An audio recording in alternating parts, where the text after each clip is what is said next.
नमस्कार, माझं नाव डॉक्टर प्रशांत भांड. मी सध्या NHS UK मध्ये काम करतो. I have done my MBBS from sir JJ group of hospital and then I done my MRCP from Ireland as well as MRCP from UK. Since 2017, I've been working in NHS as a gastroenterologist. नमस्कार. COVID-19 हे नाव आता काही नवीन राहिलं नाही आहे. याच्यामध्ये को म्हणजे कोरोना, V म्हणजे व्हायरस आणि D म्हणजे डिसीज आणि 19 म्हणजे 2019 साली याची पहिली आउटब्रेक झाली, त्यामुळे याला COVID-19 असं म्हटलं जातं. हा एक आजार आहे ज्याच्यामध्ये SARS-CoV-2 नावाचा व्हायरस जो फर्स्ट टाइम वुहान या शहरामध्ये सापडला गेला आणि असंही समजलं जातं की हा व्हायरस लाईव्ह अॅनिमल मार्केट च्या थ्रू ह्युमनच्या संपर्कात आला आणि त्यामुळे हा पुढे जाऊन सगळीकडे इन्फेक्शन पसरायला लागला. Unfortunately there wasn't much information circulated around to different countries that end up leading to this disease, such a disaster and pandemic, and it's quite difficult to control at the moment. या व्हायरसला novel virus असंही म्हटलं जातं, कारण हा virus आधी कधी ह्युमनच्या कॉन्टॅक्टमध्ये नव्हता. कोरोना व्हायरसच्या फॅमिलीमध्ये आधी भरपूर सारे व्हायरस ह्युमन कॉन्टॅक्टमध्ये आले आहेत, पण ते मर्स आणि SARS-1 सोडलं तर बाकीचे व्हायरस एवढे सिरियस नव्हते, त्यामुळे त्यांचा जास्त प्रॉब्लेम झाला नाही. सिम्पटम्समध्ये या आजारामध्ये सगळ्यात कॉमन सिम्पटम जे आहेत ते ताप येणं, कोरडा खोकला येणं, टायर्डनेस, शरीराला थकवा वाटणं, हे खूप सर्वात कॉमन सिम्पटम्स आहेत. पण यापुढे जाऊन शरीर दुखणं, नाक बंद होणं, वाहणं, डोकेदुखी, डोळे लाल होणं, घशाला कोरड पडणे, डायरिया म्हणजे आपल्याला लूज मोशन्स होणे, loss of taste and smell, हा खूप इम्पॉर्टंट रिसेंटली सिम्पटम्स लक्षात आला, ज्यामध्ये आपल्या तोंडाची चव जाणं आणि आपल्याला वास न समजणं, हे सिम्पटम्स दिसून येऊ शकतात आणि यामध्ये थोडीशी काळजी घेणं फार जरुरी आहे. शरीरावर रॅश येणं, लाल रंगाची नाही तर पर्पल रंगाची रॅश येणं आणि पायांच्या बोटांमध्ये, हातांच्या बोटांवर लालसर डाग पडणं, हे सिम्पटम्स आणि सायन्स रिसेंटली दिसून आले आहेत आणि हे सायन्स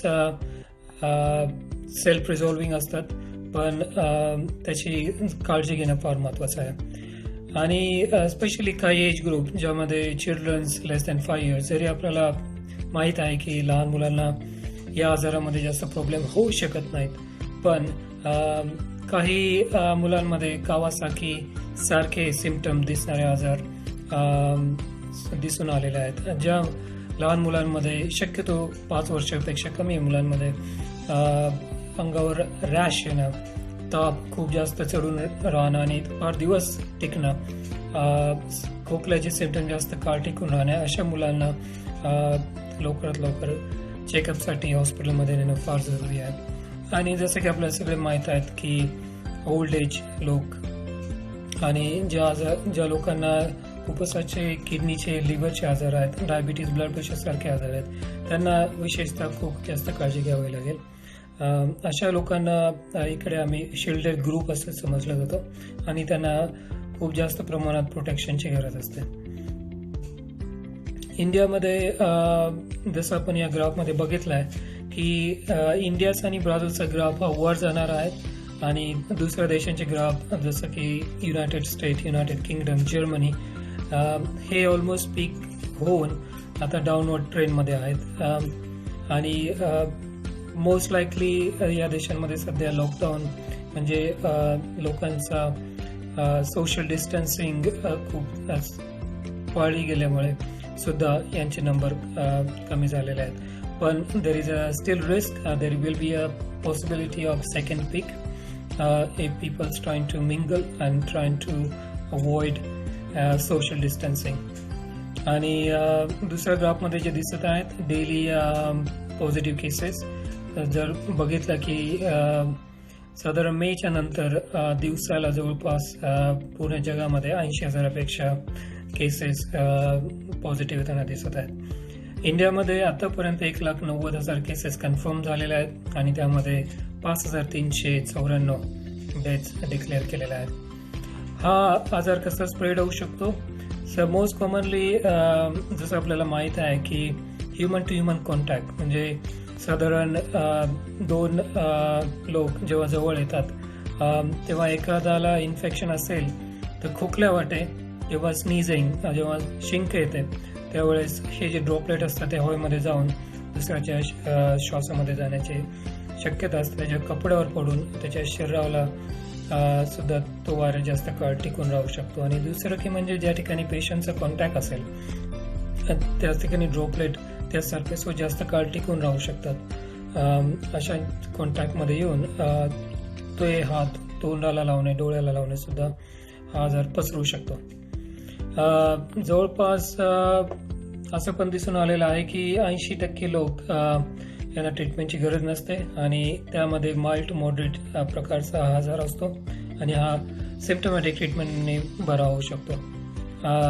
तरी पण हा आजार प्रत्येकाला होऊ शकतो आणि कोणी पण या आजारामध्ये सिरियसली होऊ शकतं, कारण सध्या ट्रीटमेंट अवेलेबिलिटी फार कमी आहे आणि सर्व काही ट्रीटमेंट सध्या ट्रायल फेजमध्ये आहेत. त्यामुळे अजून सुद्धा काही सांगू शकत नाही की कोणतं औषध या आजाराला इफेक्टिव्ह ठरू शकेल.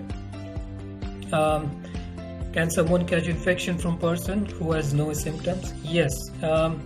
असं पण आढळलं आहे की आम्ही ज्या लोकांना कॅरियर म्हणतो, जसं की ज्यांना माइल्ड प्रमाणात सिम्पटम असतील, फक्त ड्राय कफ असेल पण ते खूप चांगले शरीर चांगलं राहत असेल, अशा लोकांमध्ये पण इन्फेक्शन स्प्रेड करण्याची शक्यता फार जास्त प्रमाणात आहेत. आणि असे लोक जर मास्क वापरत नसेल, सोशल डिस्टन्सिंग फॉलो करत नसेल तर दुसऱ्याला इन्फेक्शन स्प्रेड करू शकतात. जसं की आपण बोललो की सरफेसवर प्लास्टिक आणि स्टेनलेस स्टील सारख्या सरफेसवर हा व्हायरस साधारण 72 तासापर्यंत राहू शकतो. कार्डबोर्ड सारख्यावर हा लेस दॅन 24 तास राहू शकतो आणि कॉपर सारख्या मेटल सरफेसवर 4 तास पण राहू शकतो. पण हे सर्व टेम्परेचर, ह्युमिडिटी वर पण डिपेंड आहे आणि त्यामुळे पण ड्युरेशन कमी जास्त होऊ शकते. पुढचा प्रश्न येतो की जसं आपण गव्हर्नमेंटकडून नवीन गाईडलाईन्स बघितल्या असतील, quarantine, self isolation, social distancing हे शब्द कानी पडले असतील तर क्वारंटाईनचा अर्थ असा होतो की एखाद्याला आजार होऊ नये आणि तो आजार दुसरीकडे स्प्रेड होऊ नये त्यासाठी लोकांना ज्या ठिकाणी असेल त्या ठिकाणी थांबवलं जातं आणि त्यामुळे हे आजार दुसरीकडे पसरण्याचे चान्सेस कमी होतात. आणि दुसरं म्हणजे सेल्फ आयसोलेशन, म्हणजे ज्या लोकांना वाटत असेल की त्यांना थोडेफार सिम्पटम आहेत आणि हे सिम्पटम्स मुळे ते दुसऱ्या लोकांना इन्फेक्शन स्प्रेड करू शकतात, अशा लोकांना सेल्फ आयसोलेट करणं फार जरुरी आहे. जसं की 7 ते 14 दिवस सेल्फ आयसोलेशन चे ड्युरेशन असू शकतं. काही लोकांमध्ये हे जास्त पण असू शकतं जर ते इन्फेक्शन क्लिअर होण्यासाठी जास्त वेळ लावत असतील तर. सोशल डिस्टन्सिंग, जेव्हा आपण कम्युनिटीमध्ये बाहेर जातो, आपल्या शॉपिंगसाठी जातो, ज्या ठिकाणी आपल्याला गॅदरिंग होते, इव्हेंट असतो, त्या ठिकाणी सोशल डिस्टन्सिंग हे पाळलं गेलं पाहिजे. साधारण 6 फूटचं अंतर एकमेकांमध्ये ठेवणं, साधारण 2 हात डिस्टन्स ठेवणं फार जरुरी आहे, कारण एखादा माणूस खोकला तर हा खूप फोर्सफुल खोकला असू शकतो आणि हे ड्रॉपलेट्स ट्रॅव्हल करण्यासाठी वेळ लागत नाहीत. त्यामुळे social distancing with mask will protect you almost 90%. Can children get affected? Answer is yes. So पण सध्याच्या एव्हिडन्समध्ये तरी असं दिसत आहे की लहान मुलांना हा व्हायरस जास्त त्रास देऊ शकत नाही, पण तरी पण जसं मी आधी पण मेन्शन केलं, काही लहान मुलांमध्ये कावासारखे आजारासारखे सिम्पटम दिसू शकतात, ज्यामध्ये रॅश येणं खूप जास्त करून ताप येणं, अंग दुखणं, श्वास घेण्यासाठी त्रास होणं असे आजार उद्भवू शकतात आणि त्या पेशंटमध्ये लवकरात लवकर हॉस्पिटलमध्ये ॲडमिट होण्याची शक्यता येऊ शकते. Is there is any vaccine drug treatment? सध्या खूप जास्त ट्रायल चालू आहेत. प्रत्येक देश हे कोरोनासाठी वॅक्सिन तयार करण्याच्या मागावर आहेत. ट्रीटमेंटच्या भरपूर ट्रायल्स सध्या चालू आहेत. सध्या तरी वॅक्सिन ॲनिमल एक्सपेरिमेंटल मॉडेल्समध्ये आहेत. काही देशांमध्ये वॅक्सिन ह्युमन ट्रायल्समध्ये पण आहेत.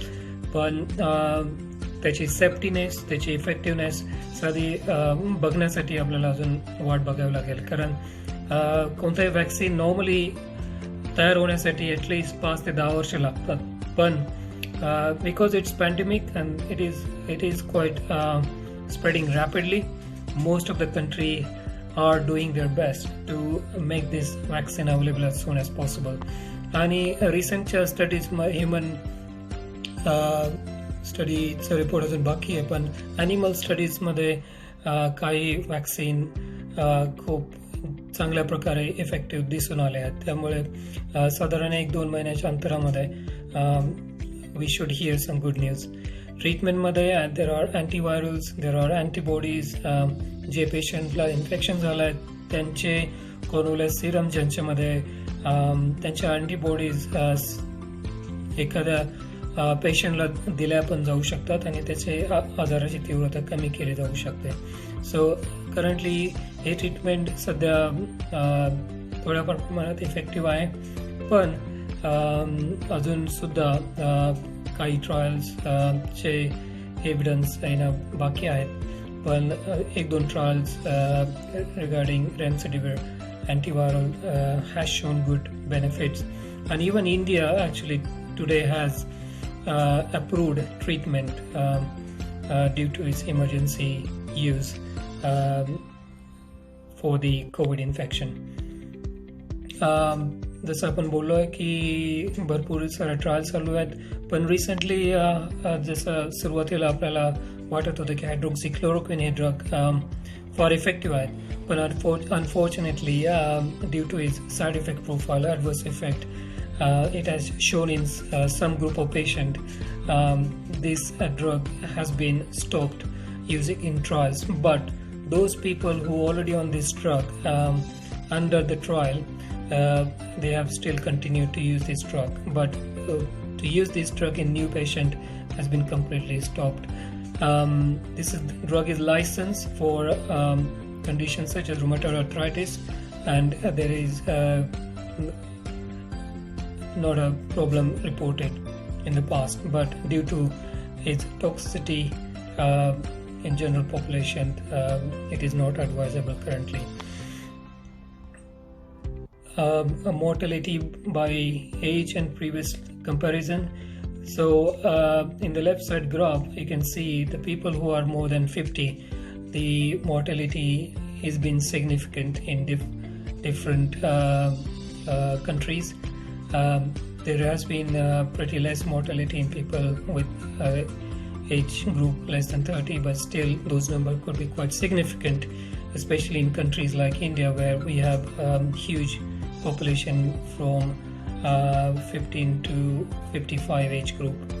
And उजवीकडे जो टेबल आहे त्यामध्ये असे पण दाखवलं आहे की सध्याची एस्टिमेटेड फेटलिटी रेट, म्हणजे ज्या इन्फेक्शन मध्ये 100 लोकांमध्ये या आजाराची फॅटलिटी किती आहे. सध्या तरी एव्हिडन्सनुसार SARS-2 ची मॉर्टॅलिटी ऑलमोस्ट 10% आहे, जी अजून पण मर्स जो मिडल ईस्ट रेस्पिरेटरी सिंड्रोम आधी एपिडेमिक येऊन गेला आहे त्याच्या कम्पॅरेटिव्हली स्टील कमी आहे. पण सध्या तरी प्रेडिक्शन मोर डेटावर बाकी आहे. And this is the advisories given by government to avoid non-essential travels to those countries described in black, trying to prevent getting this infection. So the last slide is very important. Protect yourself and prevent the spread of disease.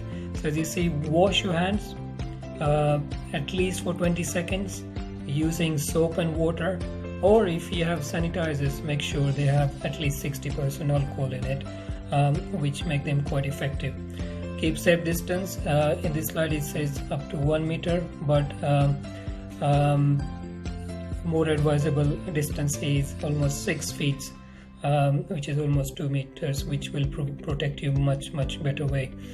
Trying to avoid contacts with your eyes, nose, mouth without washing your hands, and when you have some sneeze or cough, make sure you use your elbows like this to prevent this virus going into the environment suddenly. And if somebody standing around you, this infection can spread quite rapidly.